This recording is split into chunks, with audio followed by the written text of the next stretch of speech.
खबरदार अगर तू दरवाजे से निकली, आला हजरत इमाम अहले सुन्नत मुजद्दिद दीन मिल्लत मेरे आला हजरत से किसी ने पूछा था कि हजरत जी बीबी नात पढ़ सकती है? फतावा रज़विया की 14वीं जिल्द, बीबी मिलाद पढ़ सकती है? मिलाद।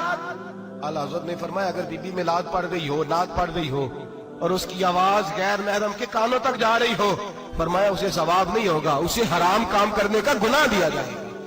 बीबी को मना है, वो नात की आवाज भी औरत का ही नहीं पड़ता, दीन में तो औरत की आवाज का भी पड़ता है। दीन में तो औरत की, हजरत सैयदा ज़ैनब, हजरत फातिमा की वो लख्ते जिगर जो मैदान करबला में इमाम हुसैन बराबर की शरीक रही सैयदना इमाम हुसैन के साथ। याह्या बिन मोइन कहते हैं मैं 15 साल तक हजरत ज़ैनब का पड़ोसी रहा हूं। 15 साल, घर बराबर होता है ना, बंदा बीबी देख ही लेता है।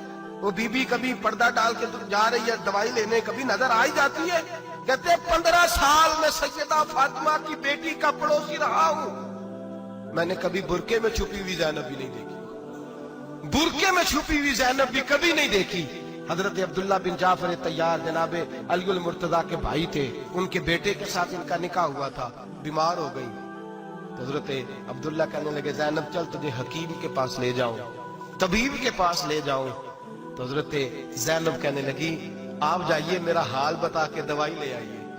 तो हजरत अब्दुल्ला जाफर तैयार कहने लगे शरीयत में गुंजाइश है डॉक्टर के पास जाने, हकीम के पास जाने की गुंजाइश है, तो चलती क्यों नहीं? तो हजरत ज़ैनब कहने लगी शरीयत में गुंजाइश तो है, पर अब्दुल्ला मेरी मजबूरी ये है कि मैं फातिमा की बेटी हूं। शरीयत में गुंजाइश तो है पर मेरी मजबूरी ये है कि मैं हुसैन की बहन हूं। शरीयत में गुंजाइश है पर मैं हसन की बहन हूं।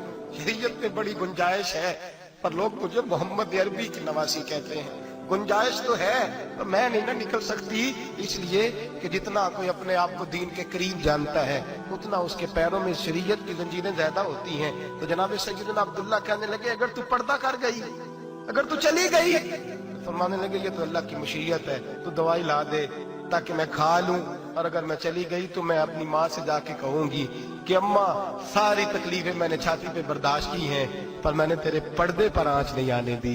मेरे भाई ये उसवा नूर है, ये उसवा हसना है, ये हमें सिखाया जा रहा है। मेरे हबीब करीम की बीवियों का ये हाल था, बीवियों का अपने घर के आंगन में हजरत आयशा सिद्दीका, हजरत सौदा जनाब अफसा अपने सेल में जब बैठती थी ना तो दीवार की तरफ मुंह करके बैठती थी, दीवार के साथ लग के दीवार की तरफ। बीबियां अपने घर के अंदर भी दीवार की जानिब मुंह करके बैठती थी। लोग पूछती, बीबियां पूछती कि अपने घर में भी दीवार को मुंह करने का मतलब? कहती हो सकता है कुछ छत पे चढ़े अचानक नजर पड़े, तो हम चाहती हैं फिर भी हमारा चेहरा नजर ना आए उसे, फिर भी हमारा चेहरा नजर, हम अपने घर के अंदर भी पाबंद रहती हैं कि हमारे चेहरे नजर ना आए। खुदा रा बड़े पैसे जिंदगी में लुटाए हैं, 1000 1500 बुरके पे भी खर्च करो, वो घर ले जाओ, वो अम्मा को भी दो, बहन को भी दो, बीवी को भी दो, उसको कोई ये पहन ले। इसलिए कि जब तो हजरत फातिमा के तरीके का पर्दा करेगी तो तेरे आंगन में सैयदा ज़ैनब की तरह की बेटियां पैदा होंगी, वो उस सुन्नत पे चलने वाली बेटियां तेरे आंगन में आएंगी। खुदारा मेरे भाई आज ये नियत करो, ये इरादा करो और अपने घरों को पर्दे का पाबंद बनाओ।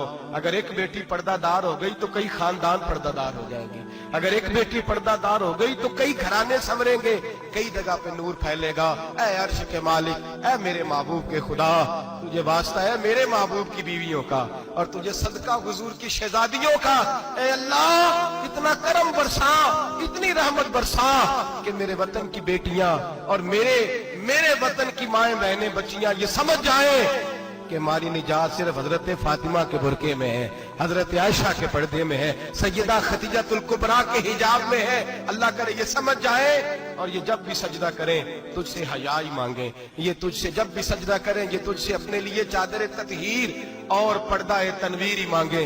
अल्लाह करे मुझ बेअमल की मुंह से निकले हुए लफ्ज किसी के दिल में तासीर बन के उतरे और फिर दुनिया के अंदर ये रिवाज आम हो कि हर कोई पर्दा करे, हर कोई बापर्दा हो जाए। ऐ अल्लाह तू तासीर नाजिल फरमा, ऐ अल्लाह तू अमल की दौलत नाजिल फरमा, ऐ अल्लाह हमारी बेटियों को इज्जत की चादर अता फरमा, हमेशा मिदहत खैरुल अनाम में गुजरे। दुआ है ये उम्र दरूद सलाम में गुजरे। आखिर